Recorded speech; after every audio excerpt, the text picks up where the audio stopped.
Bonjour à tous, on se retrouve pour un nouvel épisode du podcast. Mais avant de commencer, comme d'habitude, si vous voulez nous soutenir, il y a vraiment les deux meilleurs moyens qu'on peut vous proposer. Premier moyen, ça va être d'utiliser notre code stratège sur NutriPure. C'est tout simplement la meilleure marque de compléments qu'on recommande à nos athlètes et qu'on utilise aussi nous personnellement. Et si vous souhaitez devenir un meilleur athlète, un meilleur coach ou tout simplement continuer à vous former dans les sports de force, vous avez toute la gamme de nos formations qui sont disponibles directement dans la description. On a de plus en plus de retours positifs et on est très fiers de vous les présenter, donc n'hésitez pas à jeter un petit coup d'œil. Le sujet du jour, c'est un sujet dans l'actualité, on ne peut pas être plus dans l'actualité, ça va être les Worlds IPF 2023. On va revenir avec Romain et Souhé sur ce qu'on a pu voir, ce qu'on a pu penser en termes d'organisation, d'arbitrage ou même de bonnes surprises en termes d'athlètes. Mais évidemment, on ne pourrait pas commencer sans saluer déjà la performance de l'équipe de France qui a sorti globalement une très très bonne performance. C'est pas vraiment une surprise, vous savez, le niveau français, il est quand même très très bon sur la scène internationale. On a des athlètes vraiment de très haute qualité et on les félicite. Donc on va pas spécialement faire tout le podcast sur les performances de chacun, mais l'enjeu étant surtout de faire un petit retour sur ce qu'on a pu apprécier, un peu moins apprécier, et aussi les enseignements tout simplement qu'on peut tirer. Parce que quand on regarde une compétition, je veux dire, c'est la compétition qu'il faut regarder. Eh bien, on remarque des tendances, on remarque des petites choses, on remarque des choses dont on peut s'inspirer, qu'on soit athlète compétiteur ou non. Soulé, est-ce que tu as regardé les Worlds 2023? Oui, pour le plus grand plaisir de Romain, je les ai regardés de A à Z. Et d'ailleurs, je tenais juste à rajouter un petit truc, c'est que la France, du coup, on a le classement maintenant, le classement des nations, et on a fait deuxième en overall. Ça, c'est quand même incroyable. Parce qu'il y Ouais, a les Américains qui sont reconnus comme étant extrêmement forts, etc. bah on est Mais, juste derrière eux, du coup. mais ouais, c'est Ouais. c'est quand même un truc de fou, quoi. Ouais. Et en vrai, vu qu'il y a eu quelques petites quand même contre-performances de notre côté, je pense que d'ici quelques années, on pourrait être amené à dépasser les USA, que ce soit chez les hommes ou chez les femmes. Ouais. Donc, J'allais dire, vas-y, Romain, vas-y. j'allais dire quand même, il y a un petit truc où j'ai l'impression que les USA sont quand même un peu nerfs, entre guillemets. C'est, tu sais, depuis qu'il y a eu cette scission entre l'USAPL et l'IPF, c'est que les USA ont quand même perdu de gros athlètes américains qui ont choisi de rester dans la Ligue nationale et de plus participer aux compétitions inter, quoi. Ouais, c'est le cas. Mais après, en vrai, là, de ce que j'ai compris, tout ce qui est Perkins, Rouchka, Russell, etc., depuis qu'ils ont vu Sheffield, qu'ils ont vu que les World Games vont passer en Raw, etc., ils vont venir faire coucou l'année prochaine. Ouais, ah ouais, j'ai pas suivi, mais. Ouais, bah Perkins, de sûr, il revient l'année prochaine. Et après, les Rouchka, SSJ Bob, etc., ils se réservent le droit de venir aussi. Ok. Ah, et ça va faire encore monter le niveau, mais Ouais, ça va faire très très globalement, mal. ouais, ça va faire super mal. Mais moi, il y a un truc que je trouve intéressant, c'est quand vous avez l'impression de ne pas avoir un niveau de dingue parce que vous n'avez pas les minima France, rendez-vous compte quand même qu'on parle du deuxième meilleur pays au monde en termes de perf sur les sports de force. Donc voilà, il faut pas oublier ça non plus. Je pense que ça permet aussi un peu de se remettre dans la réalité pour des athlètes qui ont 6 mois de pratique. Voilà, remettez-vous un petit peu en question là-dessus. C'est sans doute pas possible d'atteindre ce niveau-là. Ça viendrait pas à n'importe qui en tête, je sais pas, de jouer au Barça au bout de 6 mois de foot, quoi. C'est clair. Je Ouais, dis clairement, Barça, je dis clairement. Barça, mais je m'y connais pas en foot, hein, donc Non, mais ça fait sens, corrigez-moi. t'inquiète, Ouais, t'inquiète. c'est une valeur sûre, normalement. Ah, ça va, Ronaldo, Barça, et puis je pense que ça va, j'avais quelques Ah, codes. Ronaldo, il est pas au Barça, gros. Non, je sais, il est pas au Barça, il est pas au Barça, Il je était sais. bon, il a tout fait. Je sais, je me suis saboté tout seul, mais non, je sais quand même qu'il est pas au Barça. Première chose, moi, premier sujet que j'avais envie d'aborder avec vous, c'était la nouvelle règle au bench. Est-ce que Ouais. vous trouvez que ça a eu un véritable impact ou pas? Bah, je pense que l'effet principal de cette nouvelle règle, c'était de nerf les athlètes qui vraiment ont 2 centimètres de rhum. Et pour le coup, bah, on n'a plus vu d'athlètes qui avaient 2 centimètres de rhum. Donc là, ça fait quoi? Ça fait 1 an et demi que la règle a été mise en place, un truc comme ça. Et bah, Ouais. je pense que ça a été un succès. Il y C'était a la pas eu. première année, je crois. Ah C'était oui, en non, tout non, t'as cas à raison, ça partir fait de 1 an, janvier. ouais. Ça fait 1 an. Même Du coup, il n'y a pas. pas eu de call trop tendancieux. Il y a eu quelques overturns un petit peu douteux, mais enfin, on va revenir dessus. Mais j'ai trouvé que le jury était overall un petit peu trop impliqué dans cette compétition, dans le sens où, bah, à partir du moment où on avait une décision qui n'était pas unanime au niveau des arbitres, donc qui est 2 blanches, une rouge, ou bien 2 rouges, une blanche, le jury se réservait le droit d'overturn le lift à chaque instant. Donc au final, on se retrouvait sur des groupes avec 5 lifts dans la foulée qui sont overturn et pour qui, du coup, la décision des arbitres n'a pas été respectée. Et je pense que le fait d'avoir une VAR, d'avoir un jury qui est là pour approuver ou désapprouver une décision, ça peut être vachement intéressant. Mais je pense que dans l'avenir, il faudra chercher à limiter un petit peu ça. Et par exemple, je sais pas, 2 overturns par athlète maximum sur la compète. Parce que par exemple, on a vu Dylan Wallace, il s'est pris, je sais plus, 3 ou 4 overturns sur son match. Donc je trouve ça un peu abusé. Mais après, c'est normal, c'est la première année où cette fameuse VAR elle a été mise en place. Donc il y a toujours un petit peu des déboires sur le début. Je pense que ça va se régler avec le temps. Mais du coup, j'ai fait une grosse digression, je crois. C'était quoi la question de base? Non, la question de base, c'était sur la règle au bench, mais on va revenir un peu sur Ouais. l'arbitrage, parce que je pense qu'il y a des choses à dire, et même la tendance que prend un peu le sport, je pense que là, on pourra en discuter. Mais ouais, sur le bench, Romain, tu as trouvé, toi, qu'il y avait, il y a eu du changement, ou tu as toujours Alors, tu moi, trouves que c'est globalement la même chose? ça m'a pas particulièrement choqué sur le bench, mais j'ai trouvé que globalement, l'arbitrage était plus sévère. Donc déjà, je pense qu'effectivement, il y a eu cette nouveauté des ralentis qui fait que les arbitres et le jury peuvent visionner le lift plusieurs fois. Enfin, surtout le jury, je crois.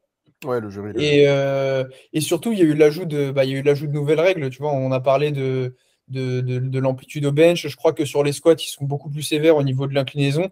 Et je pense que tout ça mis ensemble, ça faisait vraiment une compétition qui, je pense, pour les athlètes, était compliquée à gérer dans le sens où, en fait, déjà, les standards de base sont de plus en plus sévères. Les athlètes sont de plus en plus forts. Et ça peut vite devenir compliqué à gérer. Bon, après, personnellement, j'y étais pas, hein. J'étais pas sur la plateforme et j'ai pas vu le truc. Mais c'est vrai que j'ai eu l'impression qu'il y a eu beaucoup de refus, quoi. Moi, il y a un truc là-dessus, je suis partiellement d'accord pour l'arbitrage vidéo, mais je trouve qu'en fait, il y a aussi un peu une part où il faut apprendre. Enfin, évidemment, il faut avoir les standards, ça, on est bien tous d'accord, mais ce que je trouve, c'est qu'une vidéo au ralenti peut changer ta perception du standard. C'est-à-dire que je prends souvent l'exemple de la def au squat. Un Ouais. gars qui squatte très lentement, entre guillemets, tu vas avoir longtemps le temps de vérifier sa def. Je ne sais pas si tu vois ce que je veux dire. Ouais, bien sûr, ouais, Mais évidemment. quelqu'un qui descend, vraiment un mec qui dive bomb, tu vois, vraiment qui se laisse descendre et qui remonte, bah, si tu es un peu en train de regarder le mouvement qui est en train de se faire, je trouve ça très difficile de juger la def. Et j'ai un peu peur, en fait, que chez certains athlètes, ça vienne, je ne vais pas dire les desservir, parce que c'est à toi d'être au standard et on est d'accord là-dessus. Mais Un peu quand même, parce que de mémoire, le doute est censé quand même bénéficier aux athlètes. Et c'est vrai qu'il y a de moins en moins cette place pour le doute, en fait.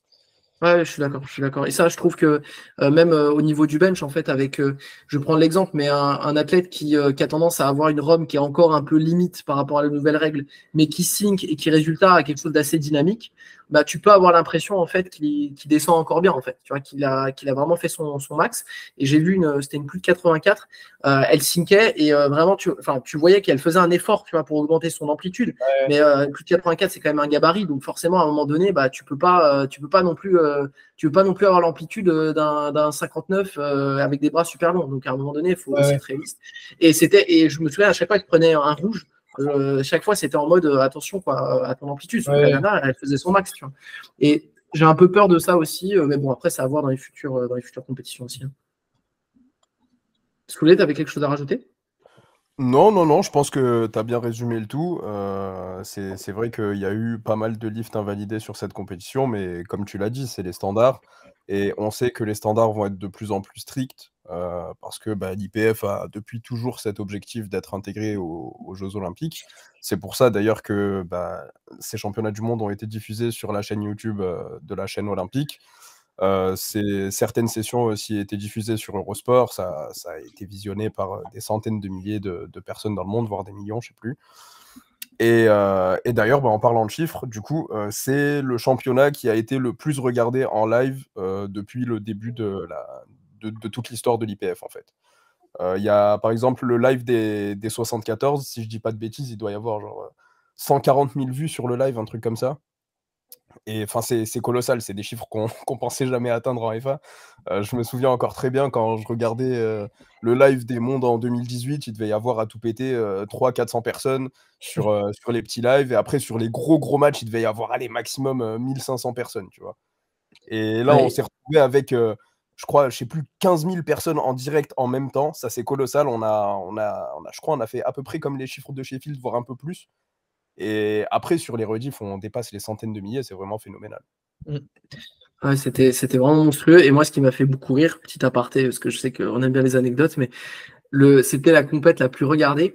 Et c'est la seule compète où il y a une erreur d'orthographe dans la bannière. Je sais pas si vous avez vu passer. Ouais. C'est quand même une masterclass, quoi. Le power fitting, là.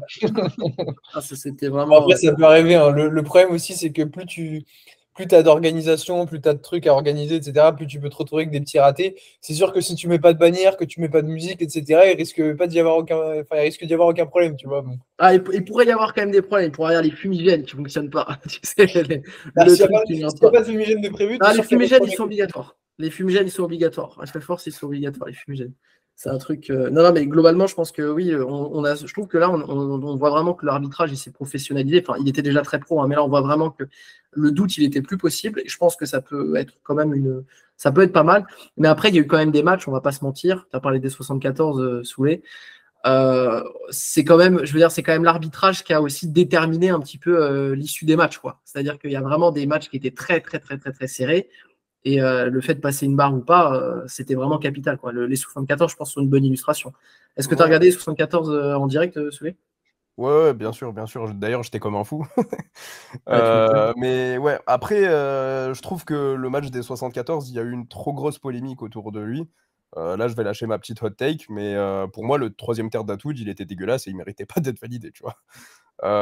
Concrètement, il s'est arrêté à mi-chemin avec les genoux déverrouillés, le buste en avant, etc. Il a vu qu'il n'avait pas l'ordre, il a essayé de rattraper, mais derrière, forcément, vu qu'il avait déjà la barre sur les cuisses, ça compte comme un appui-cuisse quand tu finis par verrouiller comme ça, tu vois. Donc au final, il a eu 3 rouges, il est choqué, la planète entière est choquée, Atwood got robbed, etc. Mais enfin, non, il n'était pas bon, tu vois. Après, surtout 3 rouges, hein, 3 rouges, hein, pas une blanche bien sûr, jamais de la vie ça passe. Si tu mettais n'importe quel no-name derrière, ça aurait pas fait un aussi gros scandale. Ouais, je suis d'accord. Après, par contre, sur son squat, j'ai pas eu. Enfin, moi, du côté du live, ça m'avait l'air bon. Mais j'ai eu quelques gars sur place qui m'ont dit que ça se voyait que t'es un petit peu l'adepte. Donc ça, pour le coup, moi, je lui laisse le bénéfice du doute. Après, si les jurys ont invalidé, c'est qu'ils ont estimé que c'était pas bon et puis il fallait plus descendre. Tu vois, s'il a eu blanc sur ceux d'avant et pas sur celui-là, c'est bien qu'il a cut l'adepte. Et qu'est-ce que tu as pensé de la perf du. Je sais que sur Insta, il s'appelle Miyagi, mais j'ai plus son nom. Ouais, c'est Carl Johansson. Carl Johansson, c'est ça. C'est une légende, ce mec. Moi, je le kiffe. Et je l'avais annoncé des mois et des mois avant cette compétition. Tout le monde me disait, ouais, Atwood, nanana, tu vas voir, il revient sur son meilleur niveau, il est à son prime. J'aurais dit non, le Suédois. Vous le sous-estimez trop. Ouais, c'est une dinguerie. Ouais, c'est une dinguerie. Et puis surtout, 135 kilos à l'entraînement au soulevé de terre et les gens, ils pensaient encore qu'Atwood, il avait une chance. Non, mais il a fait quelque chose de ouf. Hein. Non, et puis moi, je l'avais découvert avec Joey Flex, parce que je suis pas mal des podcasts de Joey Flex, ses vidéos. Ouais. Et il expliquait que lui, c'était un cas particulier, parce que quand il a récupéré, c'était un gars qui n'arrivait pas à encaisser du volume, tu vois. C'est un gars qui terre tous les 10 jours, je crois, il squatte une fois par semaine. Et tu vois, genre, il a un single et une série derrière, tu vois. Et je me suis dit, ce gars-là, dès qu'il va être capable d'encaisser un tout petit peu plus ou être bien drivé, ça va être un truc de malade. Et il a sorti une masterclass, quoi. Et c'est encore un junior en plus, je crois, c'est ça? Bien sûr, c'est ça qui est effrayant. Ça, c'est terrifiant. Il y a de plus en plus de juniors comme ça qui arrivent au monde open et qui se classent bien. Tu te dis qu'en fait, le niveau devient faramineux. Même en sub-junior, j'ai vu quelques gros noms passer. Bon, pas là, hein, plus sur les réseaux, etc. Donc, il faut voir ce qu'ils donneront en compétition officielle et surtout à haut niveau. Mais il y a des sub-juniors maintenant qui sont bien meilleurs que des open il y a 3-4 ans, quoi. Ah clairement, ouais, je pense en tête, tu avais Hamza, le néerlandais. Sûrement, ouais. Ouais, bon, lui, je veux pas faire le vieux hater, mais j'attends de voir en compétition, tu vois.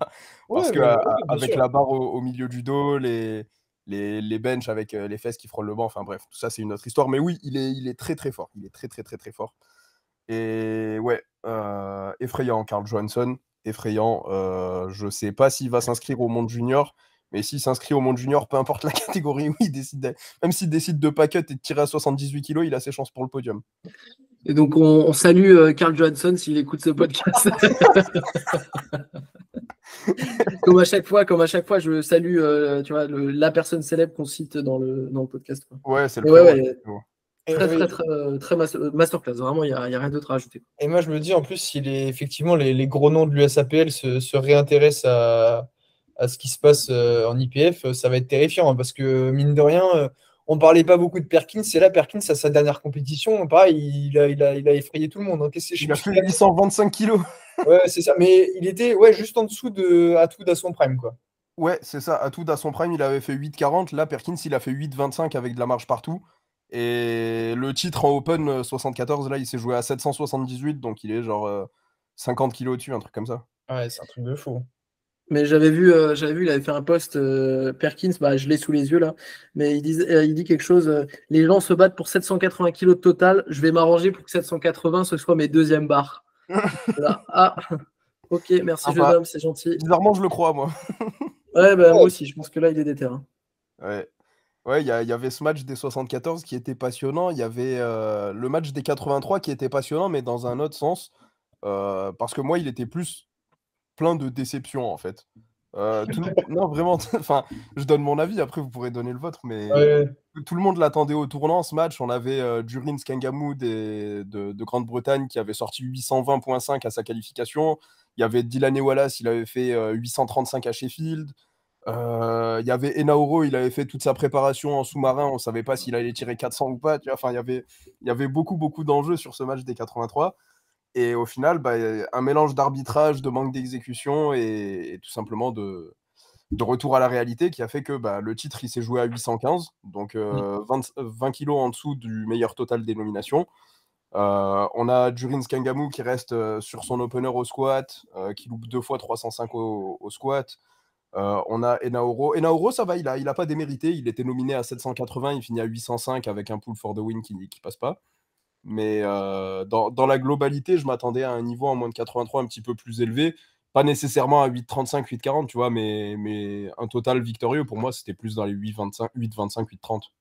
Ouais, sachant qu'encore une fois, les autres années, on avait vu des totals qui étaient un peu plus importants que ça, quoi. Bah, à part l'année dernière où du coup Ah, les deux. Delaney avait gagné avec 802, mais sur les années Russell, en fait, Ouais, c'est ça. C'est ça. Et même, enfin, peut-être que je me trompe, hein, mais même, il me semble, Brett Gibbs à l'époque, c'était un peu plus haut que ça aussi. Hein. ah Ouais, bah bien sûr, ça tapait là-dessus. Ouais. c'est Brett Gibbs et Russell, c'est les deux qui avaient fait 10 fois PDC en moins de Ouais, 83 c'est ça. en, Et qui ont en vraiment verrouillé la KT pendant plusieurs années, quoi. Ouais, c'était des cracks. Et il y a Ouais, Brad Gibbs, ouais. j'allais dire, il y a le match des 66 aussi qui s'est vraiment joué à rien du tout. Où on a vu que jusqu'au dernier deadlift, c'était vraiment tendu, quoi. Ouais, Donc, ouais, là, ouais, ouais. c'est pareil. C'est le petit Brian Le des USA là, en moins de 66. Il est très fort, mais il avait un gros manque d'expérience inter, je pense. On m'a dit qu'il a assez mal géré son cut. Et du coup, il s'est retrouvé à cramper dès ses warm-up au soulevé de terre à la main. Et c'est pour ça qu'il a pu tout pile valider son opener et qu'il arrivait à rien lock parce que sa main ne tenait pas en fait. Ouais, puis mine de rien, tous ces détails-là, quand tu es en compétition, enfin, c'est vrai qu'on n'y pense pas souvent, mais tout ce qui est décalage horaire, cut, etc., Bien puis la sûr. pression, parce que entre monter sur un plateau national et international, j'imagine que c'est quand même pas la même chose. Ouais, bah ouais. Donc, ouais, ça met une claque, quoi. Donc, Ouais, c'est. Bon, après, je vais pas dire c'est dommage, parce que ça nous a profité, la France ouais, a tout bon carrément. fait. Mais c'est dommage pour lui en tant qu'individu, parce qu'on sait qu'il valait un petit peu plus que ça. Après, il y a le japonais qui a été call sur ses 2 derniers deadlifts pour manque de verrouillage au genou. Pour le coup, j'ai trouvé que c'était l'un des moments où le jury était bien, il a agi au bon moment, Mm. parce que le terre était pas bon concrètement. Ça se jouait entre ces trois-là et on avait le Thaïlandais au Port Qassem qui revenait de Covid, encore une fois, je crois que c'était la 3e fois qu'il l'avait, le pauvre. Et, et du Le coup, pauvre. 2 ans après, il arrive, il est plus à la mode. c'est une dinguerie, non, vraiment. Il était nominé à, je sais plus, 702 de total. Et du coup, il a pas pu faire grand-chose. Je crois qu'il a fini 4e ou 5e et il a fait genre 760 de total, un truc comme ça. 660, pardon. Et il y avait un 74 aussi, Bengelun, je crois, qui a tiré dans l'autre groupe. Alors ça, j'ai pas trop compris pourquoi. Ah, Bakelund. Ouais, c'est ça. Ouais, ouais, ouais. Aucune idée. Parce que lui, pour le coup, ça lui a vraiment porté préjudice, en fait. Hein. Bah ouais, il était nominé 2e sur Goodlift. Il a terminé à 760, il a essayé de valider le record du monde au soulevé de terre, etc. Donc il avait clairement sa place dans le groupe A, mais je sais vraiment pas pourquoi il s'est retrouvé dans le groupe B. Parce que mine de rien, ouais, du coup, t'as les gars qui savent déjà les perfs que t'as fait, Bah, ils ont juste à s'ajuster, quoi. c'est facile, c'est plus un match, c'est taper un minima à ce moment-là. C'est facile. Ça reste un total de garçons, tu vois. Mais Oui, mais je veux dire, enfin, à capacité égale, Ouais, celui c'est qui ça. connaît Ouais, déjà bien le sûr. truc. Enfin, Parce que ça, mine de rien, ça se joue à 500 grammes. Et deux athlètes qui se tirent la bourre pour 500 grammes, c'est pas, c'est pas un problème de force, c'est un problème de choix de barre, quoi. ouais, bien sûr, bien sûr. Ouais, clairement. Clairement. Moi, il y a autre chose, justement, vous parliez d'expérience à l'Inter. Je pense que ça a été aussi un bon exemple de montrer que, en fait, tu n'as aucune idée de ce que tu vas sortir un plateau tant que tu n'es pas sur un plateau. Je repense à ça parce que j'étais en train je regardais à un moment, j'étais en train de m'entraîner à Basic et je suivais les Worlds en live. Et il y a un no-name, évidemment, qui lâche un ah, bah, ça, c'est des perfs, ça, dans un an, je les ai, tu vois. Et j'étais là, ouais, ok, bon, déjà, mytho, tu vois, déjà, première chose, et surtout, enfin, en compète, c'est pas la même chose, quoi. C'est vraiment pas la même chose. Tu as un arbitrage sérieux, enfin, je veux dire, et de l'Inter, tu as encore la composante en plus prestige, la composante t'es regardé. C'est vraiment pas pareil. T'as la pression, etc. Il y a plein d'athlètes, surtout, qui sont excellents à l'entraînement et qui sont même excellents en compétition. Mais entre la meilleure barre que tu as sortie à l'entraînement et sortir la meilleure barre le jour J, encore une fois, c'est pas pareil, hein. En fait, c'est Ouais, des gens qui sont persuadés que ils font leur single at 9 à chaque fin de bloc. Et ils se disent, oh, bah, de toute façon, j'ai juste à caler mon single de fin de bloc sur le jour de la compétition. Et à l'Inter, ça y est, je le fais, tu vois. bien sûr. Non. Ça sera pareil, ça sera pareil. Et même avec le taper, je pourrais mettre plus. Le fameux. C'est pour ça qu'il faut prendre la formation sur le picking. Pour être Ça sûr évite de faire des bêtises. C'est ça. Mais Est-ce après, qu'il y a. Ouais, vas-y, Romain. j'allais dire, malgré ça, il y a un tas de paramètres qui, en dehors de la programmation, font effet et qui sont très difficiles à gérer. Ça, malheureusement, il n'y a que l'expérience qui pourra vous le délivrer, quoi. Bien sûr. Si vous voulez, on peut même faire un rapide point sur la performance de Yanis, du coup, qui était le seul Ouais, athlète Ouais, stratégie présent. j'allais revenir dessus. notre boss magique. Ouais. Donc, je vais vous faire un rapide topo sur sa préparation. Du coup, Yanis est venu me voir 10 semaines avant les championnats du monde pour recommencer un suivi, recommencer un coaching. Il faut savoir que Yanis, je l'ai coaché pas mal de temps dans le passé. Je l'ai coaché à peu près 2 ans, il me semble. Ensuite, il a voulu tester des trucs de son côté, etc., ce que je peux tout à fait comprendre. Et là, au moment de cette échéance-là, il est revenu, il a décidé de reprendre un coaching. Et du coup, on avait 10 semaines pour revenir à son prime et revenir à son meilleur niveau. C'était pas une chose aisée. D'ailleurs, c'est ce que je lui ai dit au moment où il est venu. Je lui ai rien promis, je lui ai pas promis mont et montagne. Je lui ai dit, on va faire le maximum, on va faire en sorte de tout optimiser, de faire les choses carrées. Et logiquement, on mettra un maximum de chances de notre côté pour que tu puisses performer au mieux. J'ai lancé les choses à peu près de cette façon-là. Du coup, ce que j'ai fait, c'est que je suis reparti sur une structure assez similaire à ce qu'il avait fait sur les blocs précédents, parce que je ne pouvais pas tout chambouler à 10 semaines de l'échéance, c'est Ouais, logique. super. J'ai fait en sorte de moduler un petit peu le volume, tout en sachant que Yanis, du coup, il s'est construit une capacité de travail faramineuse. C'est simple, il squatte 4 jours dans la semaine, il bench 4 jours dans la semaine et il deadlift 4 jours dans la semaine. Sachant que, encore une fois, tu peux peut-être rappeler un peu les charges pour ceux qui ne connaissent pas Yanis, mais on n'est pas sur 100 au soulevé de terre, quoi. Ouais, on est sur un bon 800 kg de total avec un meilleur single à 3,45 à l'entraînement au soulevé de terre, un squat à 285 et un bench à 185 en moins de 83. Donc, concrètement, c'est des perfs de vrais garçons. Et du coup, voilà, je suis reparti sur une structure assez similaire. Moi, ce que je devais moduler, du coup, c'était l'articulation entre le premier bloc, celui qui va poser les bases, entre guillemets, et le bloc de picking. Pouvoir moduler la fatigue, gérer tout ce qui était un petit peu petite douleur par-ci par-là, moduler le volume en conséquence, etc. Mais sinon, j'ai pas fait de magie, j'ai pas changé du tout au tout. De toute manière, quand on est si proche d'une échéance, en général, on va pas chercher à tenter de dinguerie parce que c'est high risk, high reward, mais dans certains cas, on est juste high risk, tu vas te casser la gueule, tu vois. C'est juste aéré, en fait. Ouais, de ouf. Et du coup, on était arrivé sur. On est revenu à son prime, en fait, donc contrat rempli.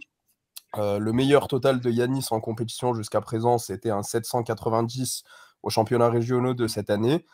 Donc là, on passe d'un 790 aux régions à un 795 au monde, donc sur des standards différents, sur une pression différente. Donc ça, c'est déjà pas mal. Après, on sait tous que Yanis pouvait faire mieux. Il a loupé son 3e essai au squat pour depth, mais en termes de force, il était déjà dessus. Donc tu vois, ça fait déjà 5 kilos. Pour le bench, c'était plutôt carré. Il a validé tous ses essais avec pas trop de marge en stock. Donc non, franchement, c'était très bien exécuté. Et après, au niveau du soulevé de terre, un léger manque de forme. Et après, un match qui a fait qu'on n'a pas pu voir vraiment jusqu'où il pouvait monter. C'est-à-dire qu'il y a un jump de 2,5 qui a été fait entre sa 2e et sa 3e barre pour sécuriser en quelque sorte la 3e place, sans prendre en compte qu'il y avait le Canadien derrière que pas grand monde attendait et que du coup a pris sa 3e place. Mais en gros, voilà, je pense que sa top end, elle était plus aux alentours des 742, 745. Donc ça fait 7 kilos et 5 kilos, ouais, ça fait 12 kilos sur le total qui auraient pu être ajoutés. Mais c'est pas grave, on va faire en sorte C'est de. toujours pareil avec des surpaies le monde, mais oui, tu C'est penses. exactement ça, on peut pas refaire un match. En tout cas, content de voir Yanis de retour à son meilleur niveau. Là, il va participer au Silent Worker Meet, au prime time, juste pour s'amuser. En fait, il a envie de kiffer sa compétition, tranquillou.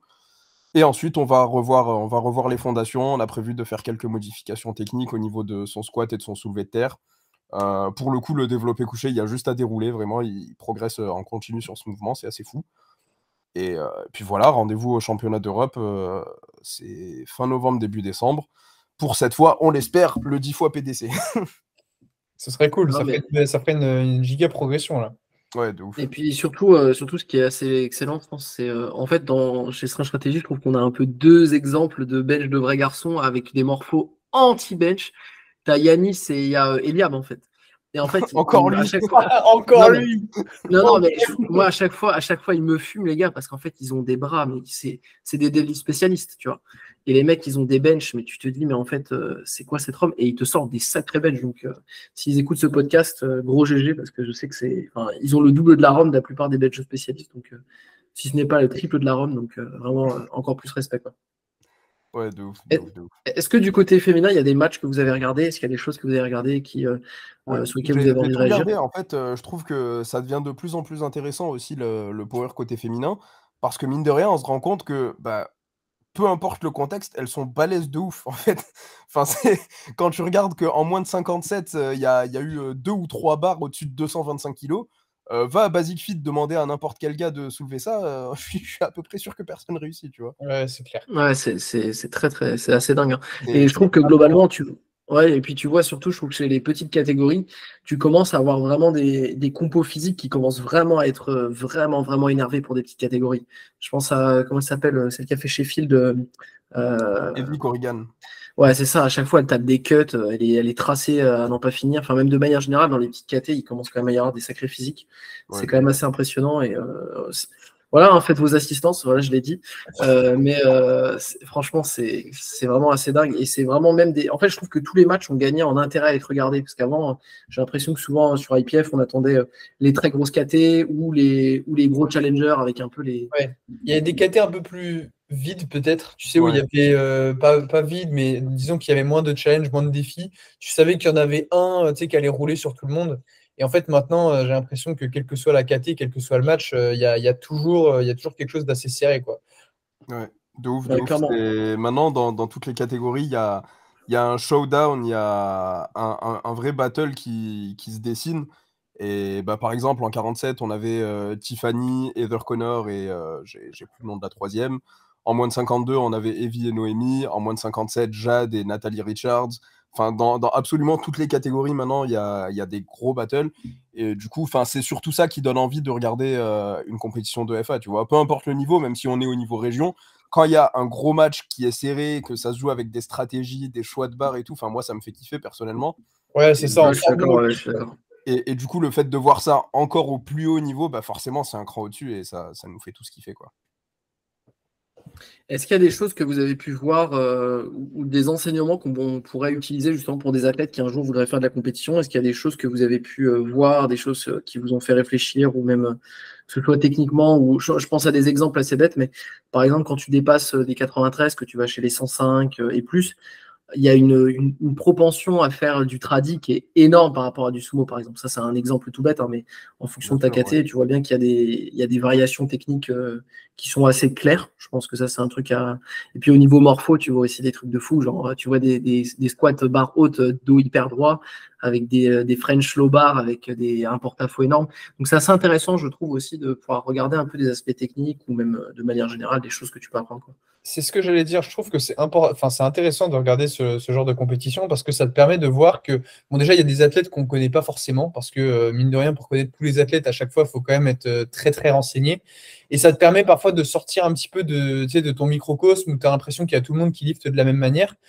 Moi, j'étais assez étonné de voir qu'il y avait encore beaucoup d'athlètes qui, par exemple, étaient extrêmement forts au squat en squattant super droit avec une grosse dorsiflexion, etc. Alors qu'on avait plutôt tendance à avoir des squats où on se disait, bon, bah, avoir plus de hanches, c'est beaucoup plus optimisé, etc. Alors qu'en fait, non, il y a vraiment de tout, quoi. Donc, il faut réussir à. Je pense que ça te permet aussi de te rendre compte qu'il n'y a pas une manière de squatter. Encore une fois, il y a une infinité de possibilités, et ça, peu importe le mouvement d'ailleurs. Donc, voilà, je trouve que ça laisse plus libre cours à l'imagination, si je puis dire. Ouais, je suis d'accord. Ouais. Souley, est-ce que tu as vu des trucs techniques ou des aspects justement que tu trouves intéressants pour des débutants qui pourraient un petit peu s'en inspirer ou des petits conseils qu'ils pourraient garder de ces Worlds 2023? Le conseil de vieux con, comme d'hab, hein, faites gaffe à vos standards. Je suis le premier à, à prendre ce conseil en note. Surtout que potentiellement, ma prochaine échéance sera peut-être une échéance internationale. Donc vraiment, il ne faut pas que je fasse le con. Et sinon, mis à part les standards, je dirais faire en sorte que tout soit carré, laisser un minimum de place à l'inconnu. Et puis voilà. Après, moi, il y a juste un truc sur lequel je voulais revenir. C'était, je sais pas si vous avez regardé le match des 120. Ils étaient Ouais, six, je l'ai regardé en travers aussi. ils étaient 6 sur le plateau, en fait. Ouais, les moins de 120 ou plus de 120? Moins de 120, moins de 120. Ok. En fait, ils étaient 6 dans leur groupe. Et du coup, ça tournait très, très, très, très vite. Et autant sur le squat, tu sais, il y a la hauteur de barre à régler, Ouais, etc. ouais, Donc, ouais. ça peut prendre du temps. Autant sur le terre, ça tournait très, très vite. Et un athlète, il avait à peu près 5 minutes entre ses barres, tu vois. Et ça, pour le coup, je ne sais pas trop comment j'aurais appréhendé le truc. Et je me suis dit que pour le coup, dans cette situation-là, faire son opener, skip le deuxième et revenir pour la troisième, ça pourrait être une strat. Ouais, mais je crois qu'ils en avaient parlé, je sais plus si c'était en 105 ou en 120, où il y en avait un qui avait dit il va peut-être sauter son deuxième essai, il va passer tout de suite au troisième Ouais. pour maximiser un peu la récup. Et ouais, c'est pas, je trouve ça pas délirant, enfin, honnêtement, sur ces gabarits-là. Moi, Pourquoi Il faut pas? juste le prendre en compte dans la stratégie de base et pas faire un opener trop bas, c'est surtout ça, pour ouais. pouvoir atteindre le troisième essai prévu. Mais enfin, 10 minutes de repos, moi, ça me paraît vraiment pas aberrant, c'est très bien. Mais 5 minutes entre une deuxième barre et une troisième barre, pouah.